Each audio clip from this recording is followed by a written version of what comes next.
Thanks for watching. I'm Prerna Agrawal, Technical Product Owner for The Guardian. Today we'll be giving you Guardian update of Sprint 103 that lasted from October 27th to November 7th. So just a quick overview of the agenda. We'll be talking about the Guardian roadmap. We'll be also talking about the issues that we tackled in Sprint 103. Then we'll be switching over and giving you a short demo on Sprint 103. Then we'll be also talking ahead of week of November 10th, which is Sprint 104. We'll be also talking about the issues that we'll be tackling in Sprint 104, and we'll be giving you some of the updates on the upcoming releases. And at the end, we'll be giving you some of the ways that you can either submit bugs or policy requests through various different channels. Talking about Guardian roadmap, so we are working on the next phase of tool evolution in Guardian policies. We are also working on the capture, replay, and compare data of published policies. We are trying to implement the artifacts such as schema policy, tokens deletion all at once.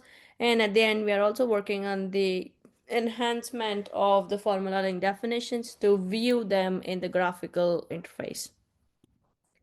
Talking about Sprint 103, in Sprint 103, we committed to 47 story points, and then we delivered 47 story points, in which it included 5344, which is Enhanced Conditional Logic Framework for Schema Design, 5044, which is Project Account, which is a relayer account, 2692, Schema Deletion with Child Schemas, and 2230, which is Policy Warnings.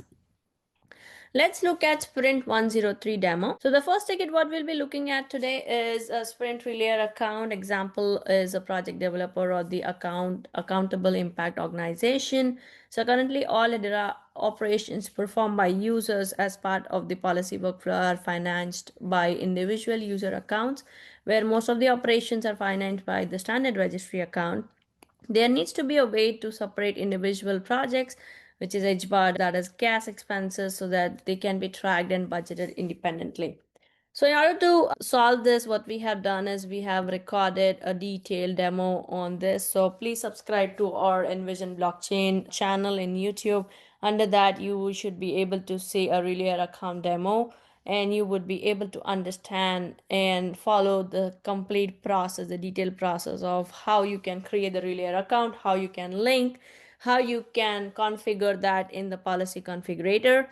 And then you might also get a complete information in a documentation if you go to guardian.hedera.com, and under you would be able to see a separate section as project account or relayer account, and you would be able to see the detailed step-by-step process of how you can configure and run it, and you would also be able to see all the APIs related to that particular feature.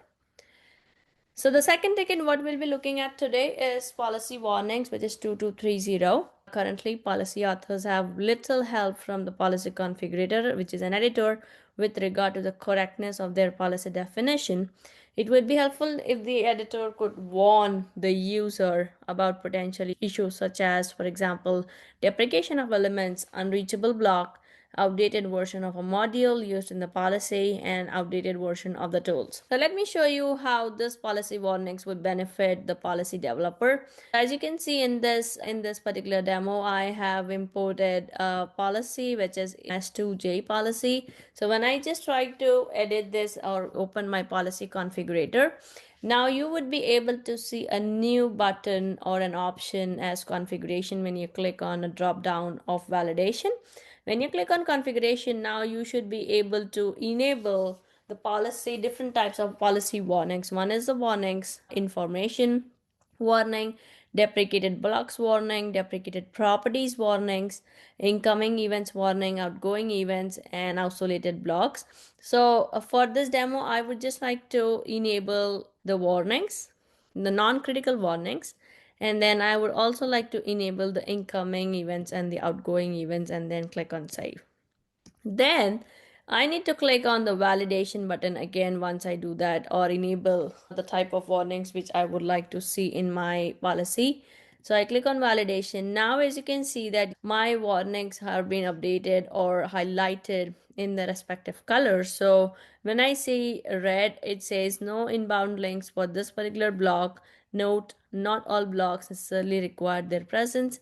And then no outbound links for this particular block, which means that this red highlight is nothing but the inbound and the outbound warnings, which I would be able to fix it. It's just a warning, it's not blocking your policy execution. It's just a kind of like an awareness which a policy developer needs to have when designing a policy.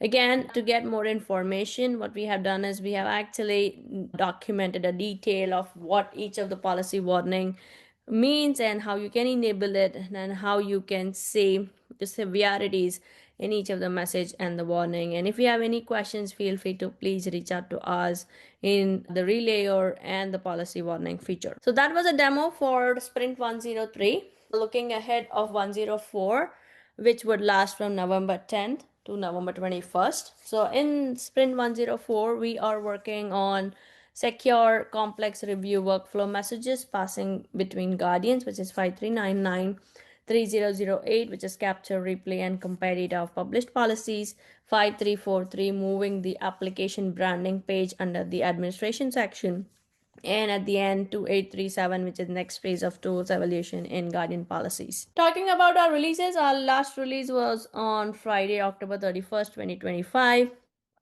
Our next release will be on Friday, January 30th, 2026. So there are multiple ways to reach out to us. You can reach out to us on GitHub. You can submit policy requests, enhancements, or any bugs. You can just log those bugs or enhancements through our GitHub by logging the issues or the tickets. Or if you haven't joined our Discord, you can join Discord by visiting at hedera.com/Discord. And when you get there, you need to look at developer-support channel, and then you can raise your request. Or at the end, you can also directly reach out to us by emailing us at info@envisionblockchain.com or at www.envisionblockchain.com. Thank you. Have a great day.